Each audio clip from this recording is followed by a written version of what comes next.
क्या आपने कभी सोचा है कि जो दर्द आपके ग्रेट ग्रैंडफादर्स मदर्स ने झेला, वो सिर्फ कहानियाँ नहीं, बल्कि आपके खून में भी लिखे हैं। वो रातें जो कभी सोई नहीं, वो खौफ जो कभी मिटा नहीं, एक अजीब सा राज है जो मानसिक दर्द से ज़्यादा गहरा, ज़्यादा छुपा हुआ है। आपके जीन्स भी कह रहे हैं कुछ, पर आप सुन नहीं पाते। तो फिर कैसे एक नफरत या दर्द जनरेशन्स में ट्रांसफ़र होता है? क्या हम अपनी ज़िंदगी में बेवजह क्यों परेशान हैं? या शायद ये दर्द हमारे अंदर छुपा हुआ एक विरासत है? और अगर हाँ, तो इसका इलाज क्या है? क्या हम अपने पुरखों के घाव मिटा सकते हैं?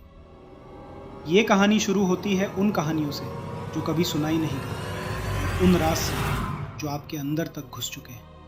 एक प्रयोगशाला में साइंटिस्ट ने एक अनयूजुअल एक्सपेरिमेंट किया। उन्होंने माइस को एक पर्टिकुलर स्मेल के साथ फियर एसोसिएट करना सिखाया। स्मेल आती और उसके बाद एक अनप्लेजेंट एक्सपीरियंस। धीरे धीरे माउस के ब्रेन ने दोनों चीज़ों को कनेक्ट कर लिया। स्मेल का मतलब डेंजर। लेकिन असली मिस्ट्री उसके बाद शुरू हुई। रिसर्चर्स ने उन माइस की नेक्स्ट जनरेशन को देखा। उन्होंने वो ट्रॉमेटिक एक्सपीरियंस खुद नहीं झेला था, फिर भी उनमें उस पर्टिकुलर स्मेल के अनयूजुअल सेंसिटिविटी देखी गई। सोचिए, एक माउस ने फियर सीखा, उसके बच्चों ने वो एक्सपीरियंस नहीं देखा, फिर भी उनके बिहेवियर में उस फियर से रिलेटेड डिफरेंस नजर आया। क्या इसका मतलब है कि फियर लिटरली डीएनए में स्टोर हो गया? नहीं। और यही डिस्टिंक्शन इस पूरी कहानी को इंटरेस्टिंग बनाती है। जीन्स सिर्फ एक सिंपल इंस्ट्रक्शन मैनुअल नहीं है, उनके साथ एक रेगुलेटरी सिस्टम भी काम करता है।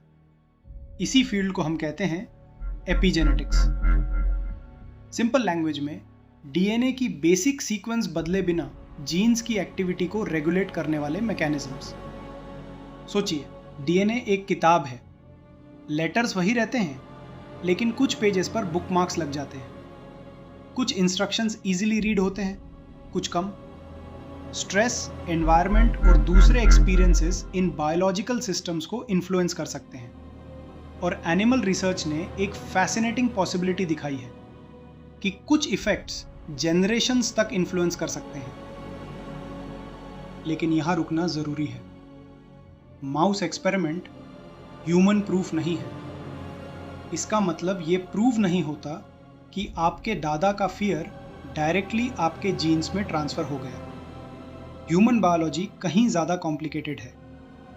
लेकिन अगर जीन्स पूरी कहानी नहीं है, तो फिर जनरेशन्स के बीच ट्रॉमा ट्रैवल कैसे करता है? बिहेवियर, पेरेंटिंग, एनवायरनमेंट, या इन सब के बीच कोई कनेक्शन? यही से एंसेस्टर स्कार्स की असली कहानी शुरू होती है। एक फैमिली इमेजिन कीजिए। दादा ने वॉर देखी, लेकिन उसके बारे में कभी बात नहीं की। उनका बेटा बड़ा हुआ एक ऐसे घर में जहां इमोशंस डिस्कस नहीं होते थे।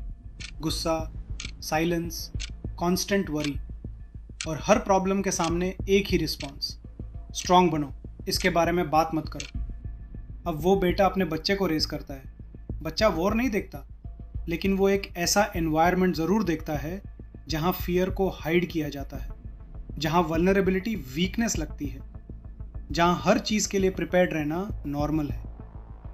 अब तीसरी जनरेशन के बच्चे को एंग्जाइटी होती है, तो क्या हम कह सकते हैं तो क्या जो तुम्हारे जीन्स की वजह से है? नहीं, क्योंकि एक और पॉसिबिलिटी है।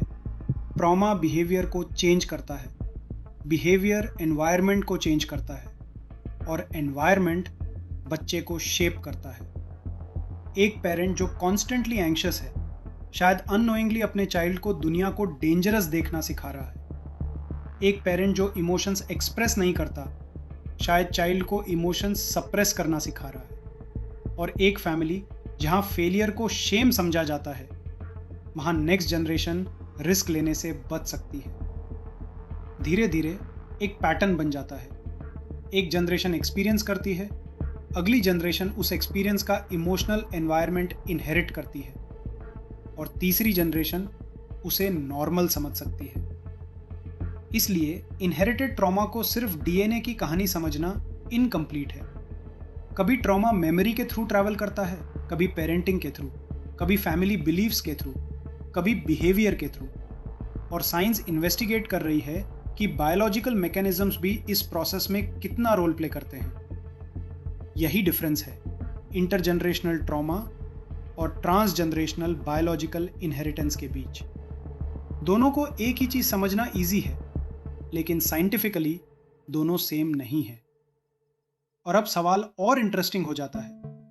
अगर ट्रॉमा सिर्फ जीन्स की कहानी नहीं है, तो क्या हम उन पैटर्न्स को पहचान सकते हैं जो जनरेशन से हम तक आ रहे हैं? ट्रॉमा सिर्फ एक मेमोरी नहीं होता। सिवियर स्ट्रेस बॉडी के स्ट्रेस रिस्पॉन्स सिस्टम को अफेक्ट कर सकता है।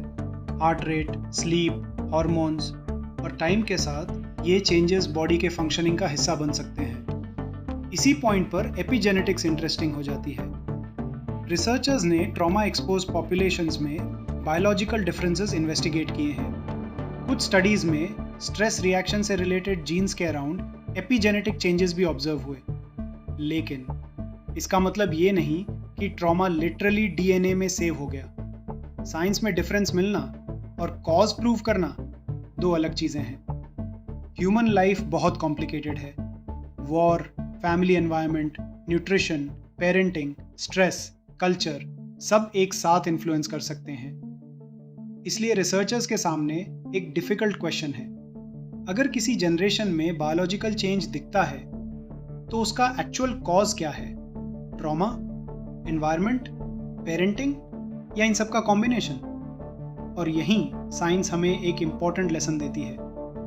एनिमल एक्सपेरिमेंट्स हमें क्लूज दे सकते हैं, ह्यूमन स्टडीज पॉसिबिलिटीज दिखा सकती हैं, लेकिन अभी हर आंसर फाइनल नहीं है। तो शायद सही सवाल ये नहीं है is trauma written in our DNA, बल्कि हमारे एंसेस्टर्स के एक्सपीरियंसेस हमारे बिहेवियर और बायोलॉजी को कितना इन्फ्लुएंस कर सकते हैं। और अगर इन्फ्लुएंस है, तो क्या हम उस पैटर्न को पहचान कर उसे बदल भी सकते हैं?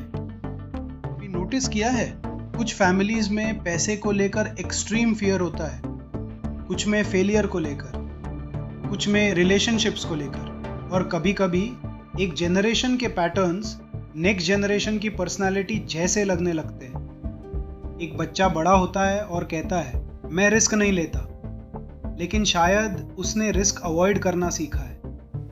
किसी को लगता है मुझे हर चीज कंट्रोल में रखनी होती है। शायद कंट्रोल उसकी पर्सनालिटी नहीं, उसका कोपिंग मैकेनिज्म है। और किसी को लगता है मैं किसी पर डिपेंड नहीं कर सकता। शायद इंडिपेंडेंस उसकी स्ट्रेंथ है। या शायद कभी उसे सिखा दिया गया था कि डिपेंडेंस डेंजरस है। यहाँ साइकोलॉजी एक इंपॉर्टेंट डिस्टिंक्शन देती है।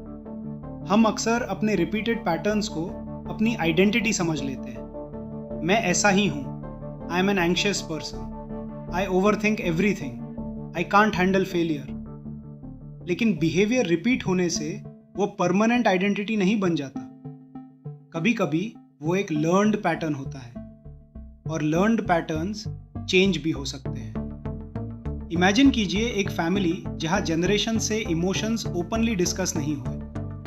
आप उस फैमिली में पैदा होते हैं, आपको साइलेंस नॉर्मल लगता है। फिर एक दिन आप नोटिस करते हैं हम प्रॉब्लम सॉल्व नहीं करते, हम उनके बारे में चुप हो जाते हैं। और वही मूवमेंट इंपॉर्टेंट है, क्योंकि अवेयरनेस पैटर्न को तोड़ने का पहला चांस देती है। आप अपने पास्ट को चेंज नहीं कर सकते, लेकिन आप डिसाइड कर सकते हैं कि वो पास्ट आपके फ्यूचर के साथ क्या करेगा। और शायद इनहेरिटेड ट्रॉमा की कहानी विक्टिमहुड की नहीं, रिस्पॉन्सिबिलिटी की कहानी बनने लगती है। हीलिंग का मतलब ये नहीं कि हम अपने एंसेस्टर्स के पेन को इरेज कर देंगे। पास्ट को डिलीट नहीं किया जा सकता, और साइंस भी ये प्रॉमिस नहीं करती। हीलिंग शायद कुछ और है, पैटर्न को देखना, उसका नाम रखना, उससे समझना, और फिर ऑटोमेटिकली रिपीट ना करना। एक पेरेंट जो गुस्से में है लेकिन अपने चाइल्ड पर वो गुस्सा नहीं निकालता, वो सिर्फ पेरेंटिंग नहीं कर रहा, वो एक पैटर्न इंटरप्ट कर रहा है। एक पर्सन जो सालों की अवॉइडेंस के बाद पहली बार अपनी फैमिली हिस्ट्री को समझने की कोशिश करता है, वो सिर्फ पास्ट डिस्कस नहीं कर रहा, वो अपने प्रेजेंट रिएक्शंस को समझ रहा है। एक फैमिली जो पहली बार पेनफुल मेमोरीज के बारे में ओपनली बात करती है, शायद एक अनकंफर्टेबल कॉन्वर्सेशन स्टार्ट कर रही है, लेकिन उस कॉन्वर्सेशन में फ्यूचर जनरेशन के लिए कुछ बदल सकता है। एक्सपीरियंस बिहेवियर को इन्फ्लुएंस कर सकता है, बिहेवियर एनवायरनमेंट को, और एनवायरनमेंट नेक्स्ट जनरेशन को शेप कर सकता है। यानी इनहेरिटेंस सिर्फ जीन्स की कहानी नहीं, it can be a chain, experience, response, behaviour, relationship, environment, and then another generation. Biology इस चेन का एक पॉसिबल पार्ट हो सकती है, लेकिन बायोलॉजी डेस्टिनी नहीं है। आप अपने एंसेस्टर्स के जीन्स कंट्रोल नहीं कर सकते, लेकिन उनसे आए पैटर्न्स को पहचान सकते हैं, और शायद उन्हें रिपीट करना जरूरी भी नहीं। आप अपने एंसेस्टर्स नहीं हैं, लेकिन आप उनकी कहानी से कंप्लीटली डिस्कनेक्टेड भी नहीं हैं। हिस्ट्री में कुछ ट्रेजेडीज इतनी इनॉर्मस थी कि उनका इम्पैक्ट सिर्फ एक इंडिविजुअल की लाइफ तक लिमिटेड नहीं रहा। War, genocide, slavery, displacement, famine, forced migration, इन इवेंट्स ने फैमिलीज और कम्युनिटीज को जेनरेशंस तक शेप किया, और उनका इम्पैक्ट सिर्फ बायोलॉजी का क्वेश्चन नहीं है। लैंग्वेज में, फैमिली स्ट्रक्चर्स में, कल्चरल मेमोरी में, ट्रस्ट में, फियर में, और कभी कभी उन चीज़ों में भी जो पेरेंट्स अपने चिल्ड्रन को कभी एक्सप्लेन नहीं करते। एक चाइल्ड को सिर्फ इतना पता होता है, दादाजी इस टॉपिक पर बात नहीं करते, लेकिन चाइल्ड नहीं जानता कि उस साइलेंस के पीछे क्या हिस्ट्री है। और शायद इसीलिए इनहेरिटेड ट्रॉमा की सबसे पावरफुल इमेज डीएनए नहीं, एक फैमिली टेबल है, एक रूम, एक पेरेंट, एक चाइल्ड, और वो चीज़ें जो बोली नहीं गई। क्योंकि जनरेशन्स के बीच सिर्फ जीन्स ट्रैवल नहीं करते, स्टोरीज भी ट्रैवल करती हैं, फियर्स भी, बिलीफ्स भी, कोपिंग मैकेनिज्म्स भी, और रेजिलियंस भी। अगर ट्रॉमा जनरेशन्स तक इन्फ्लुएंस कर सकता है, तो रेजिलियंस भी फैमिली सिस्टम्स में डेवलप हो सकती है। एक पेरेंट जो इमोशनल रेगुलेशन सीखता है, वो अपने चाइल्ड के लिए डिफरेंट एनवायरनमेंट क्रिएट कर सकता है। एक फैमिली जो शेम के बदले कम्युनिकेशन चूज करती है, वो एक नया पैटर्न क्रिएट कर सकती है। और एक पर्सन जो अपने पास्ट को समझने के बाद कॉन्शियसली डिफरेंट चॉइसेस करता है, वो हिस्ट्री को इरेज नहीं करता, लेकिन हिस्ट्री का डायरेक्शन बदल सकता है। और शायद यही सबसे इम्पोर्टेंट क्वेश्चन है, हमने अपने एंसेस्टर्स से क्या इनहेरिट किया, ये हम हमेशा कंट्रोल नहीं कर सकते, लेकिन हम अगली जनरेशन को क्या देंगे, ये चॉइस शायद हमारे पास है। मे बी हम सब अपने साथ कुछ इनविजिबल चीज़ें लेके चल रहे हैं, कुछ हमारी हैं, कुछ हमने सीखी हैं, और कुछ शायद हमारे एनवायरनमेंट ने हमें दी हैं। साइंस हमें एक फैसिनेटिंग पॉसिबिलिटी दिखाती है कि एक्सपीरियंसेस और बायोलॉजी के बीच कनेक्शन हमारी सोच से ज़्यादा कॉम्प्लेक्स हो सकता है। लेकिन साइंस हमें एक वार्निंग भी देती है, हर एंजाइटी को एंसेंट्रल ट्रॉमा मत समझो, हर फियर को जीन मत समझो, और हर डिफ़िकल्ट पैटर्न को डेस्टिनी मत समझो। क्योंकि अनसर्टेनिटी का मतलब हेल्पलेसनेस नहीं होता, कभी कभी इसका मतलब होता है अभी स्टोरी ख़त्म नहीं हुई।